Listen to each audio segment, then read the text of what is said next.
जय हिंद सभी साथियों को। तो आज बात करने वाला आपको यूपी में 60,244 भर्ती की जेटीसी लिस्ट के बारे में कि जेटीसी लिस्ट आपकी कब तक आ सकती है, क्योंकि उस पर आपका वर्क शुरू हो गया। वहीं बात करेंगे आपके वेरिफिकेशन को लेकर, क्योंकि कई कैंडिडेट ऐसे हैं जिनका वेरिफिकेशन अभी तक नहीं हुआ।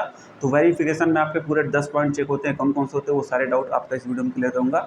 साथ ही में बात करेंगे आपकी ज्वाइनिंग लेटर के लेकर कि कहाँ पर आपका मिल सकता है, कैसे क्या है, वो सारी चीज़ें डिस्कस करेंगे।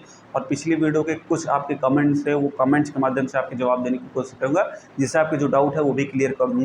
वहीं यूपीएसआई की भर्ती की बात करेंगे, कब तक आपकी आ सकती है, क्योंकि भर्ती जितना विलम्ब होगी आप लोग उतना ही खुश होंगे, क्योंकि आपको भी पता है कि ट्रेनिंग में आपसे उतना पढ़ाई नहीं हो पाएगी। जो जिस काबिल अगर आपके अंदर भी काबिलियत है, आप यूपीएसआई निकाल सकते हो, क्योंकि कुछ ऐसे कैंडिडेट मैं देख रहा हूँ वो बहुत अच्छा स्कोर जा रहा है।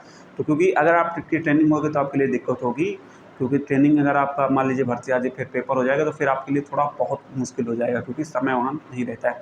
वहीं साथ ही में बात करेंगे आपके सामान को लेकर, जो अभी ट्रॉली बैग इस सब में कन्फ्यूजन में पड़े हो, वही चीज़ें डिस्कस करेंगे।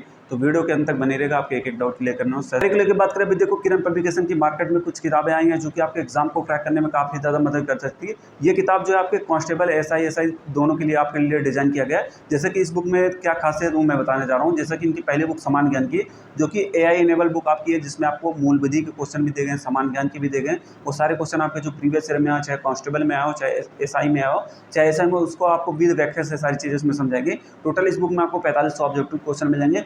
दूसरी बुक इनकी रीजनिंग की है, जिसमें आपके जो भी क्वेश्चन आपके प्रीवियस ईयर में, चाहे कांस्टेबल में हो चाहे एसआई में हो, उसको सारी चीज़ें आपको डिटेल्स से समझाएंगे। तो इस बुक में टोटल आपको 3500 ऑब्जेक्टिव क्वेश्चन मिल जाएंगे। वहीं दूसरी बुक की बात करें आपके इनकी मैथ की, जिसमें आपको लगभग 2400 क्वेश्चन मिल जाएंगे, जो कि आपके प्रीवियस ईयर में किसी भी एग्जाम में आपके यूपीपी के अंदर आए, वो सारी चीज़ें आपको इसमें डिटेल से व्याख्या समझाएंगे। अगर आप इस बुक को परचेज करना चाहते हो तो आपको वीडियो डिस्क्रिप्शन में लिंक दे दूंगा, आप वहाँ जाकर इनको परचेज कर सकते हैं और अपनी तैयारी को मजबूत कर सकते हैं। जेटीसी लिस्ट जो है वो तैयार होना शुरू हो गई। उसमें जो भी होता है आपके पॉइंट, वो सारे पॉइंट इसमें इस लिस्ट में दिए गए हैं।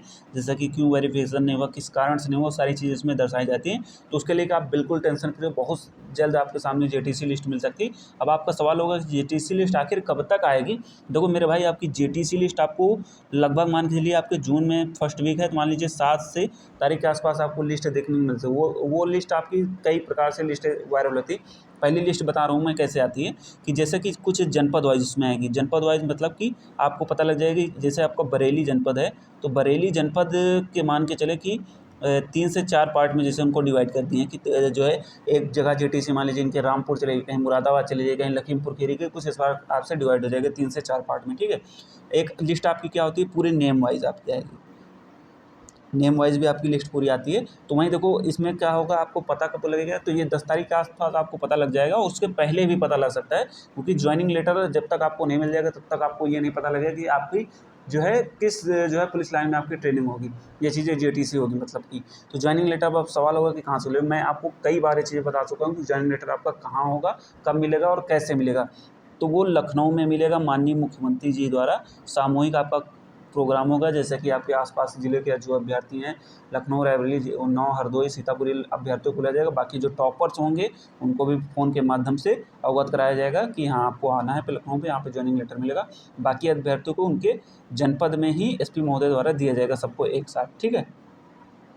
और ये डेट लगभग आपको मान के चलिए 10 तारीख के आसपास आपका हो सकता है, 8 तारीख, 10 तारीख, 12 तारीख, इसके आसपास आपको ज्वाइनिंग लेटर मिल जाएगा। वही जब आपका ज्वाइनिंग लेटर जारी किया जाए तो आपके सामने एक चेक लिस्ट होती है, जिसमें आपके पूरे 10 पॉइंट चेक किए जाते हैं कि इन अभ्यर्थियों के सही है या नहीं। ये चीज़ें जैसे ज्वाइनिंग लेटर जो जारी करेंगे, देखो सबसे पहले आपके आवेदन पत्र की प्रति अनुक्रमांक चयनित हाँ है, ये था सही है कि नहीं, उपयुक्त होने के संबंधित चिकित्सा परीक्षा रिपोर्ट की ये चीज़ें दिखाएँ, शपथ पत्र मूल रूप में सही है कि नहीं, शैक्षिक योग्यता के प्रमाण पत्र प्रमाणित, वही यदि अभ्यर्थियों द्वारा आरक्षण संबंधित लाभ लिएगा तो उसके प्रमाण पत्र। वहीं फिर छठा आपके चलिए सत्यापन संबंधी स्थायी पता, व्यवहार पता संबंधित थानों से स्थानीय अभिसूचना इकाई एवं अभिसूचना मुख्यालय लखनऊ मूल रूप में है। तो मतलब कि आपका थाने से वेरिफिकेशन, एलआईयू वेरिफिकेशन। अब बहुत से अभ्यर्थियों का सवाल हो गया मेरा एलआईयू वेरिफिकेशन अभी तक हुआ नहीं, तो मैं भी आपको बता दूं कि मेरा भी एलआईयू वेरिफिकेशन नहीं हुआ था। मुझे भी नहीं पता था, तब ज़्यादा नहीं पता था, क्योंकि 2019 में आपको इतना चीज़ें नहीं पता थी, तब यूट्यूब थोड़ा कम ही था, तो चीज़ें नहीं पता लगता थे। तो मेरा भी नहीं हुआ था, तो साथ में कई अभ्यर्थियों को नहीं था, बहुत से लोग का हुआ था। तो उसके लेके घबराए नहीं कि आपका नहीं हुआ। अगर आपका कुछ कारण कोई भी आपका जैसे डॉक्यूमेंट में दिक्कत होती तो आपको एसपी महोदय के यहाँ से फ़ोन आपका आ रहा है, जिससे आपको अवगत करा दिया जाएगा। वही बात करें फिर 7वां पॉइंट, आपका अभ्यर्थी द्वारा आरक्षण या अन्य किसी विशेष कोटे का लाभ लिया गया है तो उसके संबंधी आप लेख फिर आपका 8वां शैक्षिक योग्यता प्रमाण पत्र हाई स्कूल इंटरमीडिएट के प्रमाण पत्र उपयुक्त पाए गए कि नहीं, हाँ या नहीं पे जवाब देंगे। वर्तमान निवास के स्थान चरित्र सत्यापन में हो गए हैं कि नहीं। फिर 10वां अभ्यर्थी के संदर्भ में यदि कोई जांच अभियोग प्रतिकूल तथ्य जो प्रकाश में आए, किसी सरकारी विभाग के संदर्भित किया गया हो तो उसका विवरण जरूर दें। तो ये आपके 10 पॉइंट हैं जो कि आपके चेकलिस्ट जो होती है आपके ज्वाइनिंग लेटर के पहले ये चीज़ें आपकी देखी जाती है। देखो ये जो आपका ज्वाइनिंग लेटर के एक प्रतिलिपि कुछ इस प्रकार से भी होती है, जैसा कि अभ्यर्थी का नाम होगा, पिता पुत्री जो भी होगा, जनपद होगा, को पिन कोड, राज्य के को 1 माह के भीतर मेस एडवांस जाड़े गर्मी कपड़े विस्तर एवं आदि लेकर वाहिनी के जनपद या इसमें कर। देखो ये एक ऐसा होता है कि इसमें 1 माह दिया गया, ठीक है। 1 माह मतलब कि आपका जैसे मान लीजिए कि आपको कि जेटीसी कब तक है, मान लीजिए 20 जुलाई तक है, तो 20 जुलाई के पहले पहले आप 15 जून तक भी इसको ज्वाइन कर सकते हैं। ऐसा नहीं कि कंपलसरी नहीं कि आपकी जो है 17 जून से ही स्टार्ट है तो आप 17 जून तक जाएँ। तो इस लेटर के माध्यम से आप ये चीज़ें समझ सकते हैं। उसमें देखिए क्या लिखा है, 1 माह के भीतर मतलब कि आपके जो 1 माह के भीतर मेस एडवांस जाड़े गर्मी के कपड़े जो भी हैं आपको कपड़े, और उसके लिए आपको कोई भी दैनिक भत्ता दे नहीं होगा कि आपको आए हैं तो आपको किराया दिया जाएगा। देखो आपका ज्वाइनिंग लेटर कुछ इस प्रकार से होता है, जो मेन आपका ज्वाइनिंग लेटर है उसमें सारी चीज़ें आपकी डिटेल्स दी रहेंगी। आपका वेतन होगा, यह चीज़ें क्या है, नियुक्ति कहाँ पे कौन से जनपद में आपको अस्थायी रूप से दिया जा रहा है, और ये आपकी 2 वर्ष की परिविधि में परीक्षा में रहेगी कि आपको 2 के अंडर रहेंगे, आपको कभी भी निकाला जा सकता है। ये चीज़ें आपको इसमें पूरी चीज़ें बताई गई हैं। अब आपका जो सवाल था कि क्या जो है जेटीसी में कितने दिन की छुट्टी मिल सकती है, क्योंकि बहुत से साथियों का जेटीसी में भी एग्ज़ाम है, जैसे कि एनटीपीसी का भी हो सकता है कई अभ्यर्थियों का, और भी देखा जाए तो माना जाएगा जैसे कि आपका जूनियर असिस्टेंट 29 जून को है, और बाकी बहुत कुछ कैंडिडेट हैं जो पीसीएस वाले हैं। तो मैं बता दूंगा जैसे कि आपका जूनियर असिस्टेंट का तो मेरे भाई आपको छुट्टी मिल जाएगी, उसके लिए आप परेशान मत हो, 1 दिन की आपको छुट्टी मिल जाएगी। अब जैसे कोई आपका लंबा एग्ज़ाम है जैसे 3 से 4 दिन, 5 दिन, 8 दिन, तो उसके लिए देखो वो कोई क्लियर नहीं कि आपको उतना लंबा छुट्टी दे दे। 1-2 दिन के लिए तो दे सकते हैं, लेकिन आपकी अगर 4-5 दिन है तो फिर आपके लिए दिक्कत हो सकती है, आपको नहीं मेरे हिसाब से तो मुश्किल, क्योंकि जेटीसी में कोई छुट्टी का प्रावधान आप देखे होंगे कहीं भी आपको नियमानुसार नहीं है। हाँ, मेरे समय में भी लोगों का एग्ज़ाम था तो छुट्टी मिल जाती थी, 1-1, 2-2 बार लोग गए हैं एग्ज़ाम देने के लिए। तो आपको भी 1-1, 2 दिन के लिए आप सोचिएगा, आपको 5 दिन के लिए, तो भाई 5 दिन के लिए जब यहाँ ड्यूटी करने वालों को नहीं मिलता तो आपको ट्रेनिंग में कैसे मिल जाएगी, तो ये चीज़ है। तो पूरे ट्रेनिंग में आपको आरटीसी के में जो है, आरटीसी में मैंने बताया था कि आपको 6 दिन की छुट्टी है, तो 6 दिन की छुट्टी में आप अपने जो भी एग्ज़ाम हो उसको कवर कर सकते हैं, ये चीज़ें। लेकिन जेटीसी के लिए बात करें तो जिनका भाई पीसीएस वगैरह का एग्ज़ाम है 29 जून को, तो भाई आप मेरे हिसाब से आप थोड़ा लेट ज्वाइन कर सकते हैं, अपना एग्ज़ाम देने के बाद ही ज्वाइन कर सकते हैं। आपको प्रॉब्लम आपका नुकसान क्या होगा कि आपकी सैलरी जो थोड़ा बहुत मतलब कम आएगी, और साथ में आपको जब भी अगर आप मान लीजिए सपोर्ट है अंत तक इसमें नौकरी करते हैं तो प्रमोशन में भी आपको थोड़ा जूनियरिटी में देखा जाएगा, क्योंकि आपने लेट ज्वाइन किया। ये चीज़ें हैं, मुझे लग रहा है आपका ये डाउट क्लियर हो गया होगा। अब बहुत से साथी पूछते हैं कि एक्सटेंशन ले सकते हैं कि नहीं। मैं देखो एक्सटेंशन के लिए मैंने बता दिया कि यहाँ पे आपका नहीं मिलता, यहाँ पे आपको जो जेटीसी की लास्ट डेट होती है वहाँ तक आपको ज्वाइन करना होता है। उसके अलावा अगर आप फिर आएँ तो फिर आपको एब्सेंट माना जाता है कि आपको ज्वाइन नहीं करना। ये चीज़ें हैं, तो आपको 1 माह के भीतर की आपने उसमें देखा होगा कि आपको 1 माह के भीतर ही बुलाया जाता है। तो ये चीज़ें हैं कि आप 1 माह के भीतर जो भी डेट है उसके अंदर आपको वहाँ पर पहुँचना रहेगा। वहीं पे देखो अब बात करते हैं आपकी यूपीएसआई भर्ती को लेके। तो यूपीएसआई की भर्ती आपकी बहुत मतलब कि अभी जो मैंने आपको बताया था, बहुत से लोग वीडियो देखें तो यूपीपी की पहले चांसेस थे आने को, जो बताया था सूचना। तो यूपीएसआई की भर्ती जितना देरी होगी मेरे भाई आप लोग के लिए उतना ही खुशखबरी, क्योंकि जितना देर से आएगी उतना आपको तैयारी करने के लिए अच्छा मौका मिलेगा, क्योंकि ट्रेनिंग में तो आपके लिए बहुत ही कम समय मिलेगा। तो आपको भी पता है पूरा शेड्यूल मैंने आपको बता चुका हूँ कि कितना आपको समय मिलेगा। तो लगभग आपको 2 से 3 घंटे मिलेगा, तो उसी में आप सोच सकते हैं इतने में चीज़ें नहीं कवर हो सकती। यूपीएसआई जैसा एग्ज़ाम काफ़ी बड़ा होता है, और इस एग्ज़ाम में एक चीज़ आप देखोगे 50% ऐसे अभ्यर्थी होते हैं कि मतलब कि इसमें जो सिलेक्टेड कहीं ना कहीं होते हैं, चाहे पुलिस से हैं और चाहे सेंट्रल में कोई भी जॉब कर रहे हैं, तो मोस्टली 50% मैंने देखा हूँ 2 भर्तियों से, तो 50% वही अभ्यर्थी सेलेक्ट होते हैं जो पिछले कहीं ना कहीं जॉब गवर्नमेंट में कर रहे होते हैं। तो ये चीज़ें हैं काफ़ी, तो आप सोच सकते हैं कितना ज़्यादा कंपटीशन आपका होता है। तो अपना तैयारी करते हैं ना। देखो तैयारी के लिए मेरे टेलीग्राम पे बहुत सारी आपको किताबें मैंने दे दी हैं यूपीएसआई संबंधित। जो भी अभी ज्वाइन नहीं किया टेलीग्राम ज्वाइन कर लीजिए, आपको प्रैक्टिस सॉल्व पेपर आपको बुक सारी जो है टेलीग्राम पर आपको मैंने प्रोवाइड करा दिया है, और टेलीग्राम का लिंक मैं आपको कमेंट बॉक्स में दे दूँगा, तो आप जाके ज्वाइन कर लीजिएगा। जैसे कि आपके कुछ कमेंट थे जिनका सवाल था जो है जेटीसी की क्या गृह जनपद में होगी या बाहर? देखो जेटीसी आपके गृह जनपद में नहीं होती, वो आपके बाहर होती है। गृह जनपद पे कम होती थी, जैसे कि अभी आपके पिछले जैसे कोई ट्रेनिंग चल रही होती, मान लीजिए उनको 17 जून से कराना है कोई ट्रेनिंग, अभी उनकी जून भर चलती, तो आपको फिर जो है गृह जनपद का ऑप्शन मिल सकता था, लेकिन इस बार जो है गृह जनपद के चांसेस बिल्कुल कम हैं, ठीक है। वहीं बात करेंगे आपकी, तो ये चीज़ें हो गई। वहीं एक डाउट है, जेटीसी में हाइट कम होने पर क्या बाहर करें? तो ऐसा कुछ नहीं मेरे भाई, अब यहाँ पे किसी को बाहर नहीं किया जाता, अब आप पूरी तरीके से अपनी नौकरी में सेफ हैं। अब जैसे यहाँ पे कुछ कमेंट है, ज्वाइनिंग लेटर, देखो ज्वाइनिंग लेटर मैंने बताया वो लखनऊ में आपका मिलेगा 10 तारीख के आसपास, तो वहीं पे सबको सामान मिल जाएगा सबके ज़िले में। वहीं ट्रेनिंग पर कितने रनिंग होती है, देखो आपके जेटीसी में तो नॉर्मल आपकी रनिंग होगी, वहाँ पे आपके साफ़ सफाई ज़्यादा होती है। आरटीसी में आपकी लगभग 3 किलोमीटर के आसपास रनिंग आपकी सुबह हो सकती है, और शाम को भी आपकी 2 किलोमीटर 2.5 किलोमीटर ऐसा चलती है। स्टार्टिंग में तो आपको 3-3 किलोमीटर दोनों टाइम होती है, क्योंकि स्टार्टिंग में क्या होता है कि आपके ऊपर वो जो है अपना एक तरीके से अनुशासन जमाना होता है, तो इसलिए ज़्यादा ही आपको वर्क होता है। वहीं कब तक आपका ज्वाइनिंग लेटर आ रहा हो तो बता ही नहीं है इनका। जेटीसी लिस्ट भी आपकी जो उसी के आसपास आपकी ज्वाइनिंग लेटर और सैलरी, देखो सैलरी आपकी लगभग 35,000 आपकी ट्रेनिंग में बनने वाली है पहले महीने से। देखो एक सवाल था भाई, इनका जो है डाउट खाते को लेकर था। देखो इसको लेके आप परेशान होने की ज़रूरत नहीं है, क्योंकि इसमें क्या है कि आपके जैसे कि जो खाते होते हैं वो आपको वहीं पे खुलवाया जाएगा, ठीक है। चाहे आपका बीओबी में हो चाहे एसबीआई में हो, वो अपना जो है पीएसपी अकाउंट जो आपका बोलते हैं पुलिस सैलरी वाला, उसमें जो है आपका मर्ज कर देंगे, ठीक। उसको लेके आपकी टेंशन नहीं, वहाँ पे जेटीसी खुल जाए। लेकिन एक काम जरूर करना, पैन कार्ड, पैन कार्ड अपना सभी लोग अभी से बनवा लीजिए, क्योंकि पैन कार्ड बिना आपके कुछ काम होने वाला नहीं, क्योंकि आपकी सैलरी आएगी तो पैन कार्ड की ज़रूरत रहेगी।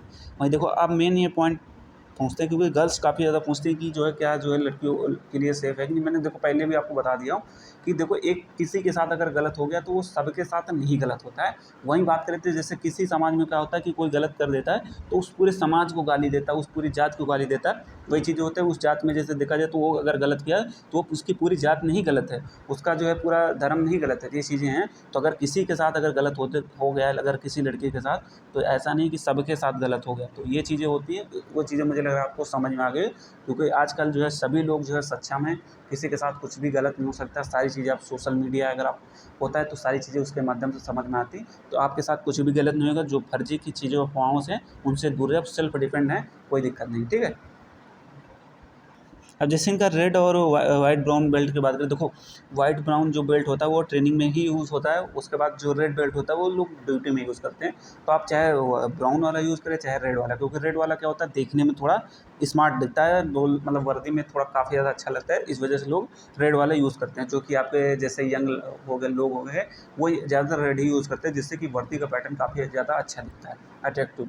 वहीं देखो इनका सवाल था कि ट्रेनिंग में यूज़ कर सकते हैं जो ट्रिमर होता है दाढ़ी बनाने के। देखो ट्रिमर की ले जाने की ज़रूरत आपको नहीं है, क्योंकि ट्रिमर से अगर आप दाढ़ी बनाएंगे तो आपकी दाढ़ी पूरी तरीके से साफ़ नहीं होगी, जो कि आपकी चुभेगी, तो आपको पनिशमेंट भी मिल सकता है। इसलिए दाढ़ी में वो जो आपकी जिलेट वाली ब्लेड है या कुछ भी जो भी आपके लिए कम्फर्ट हो उससे अपना बनाएं, ठीक है।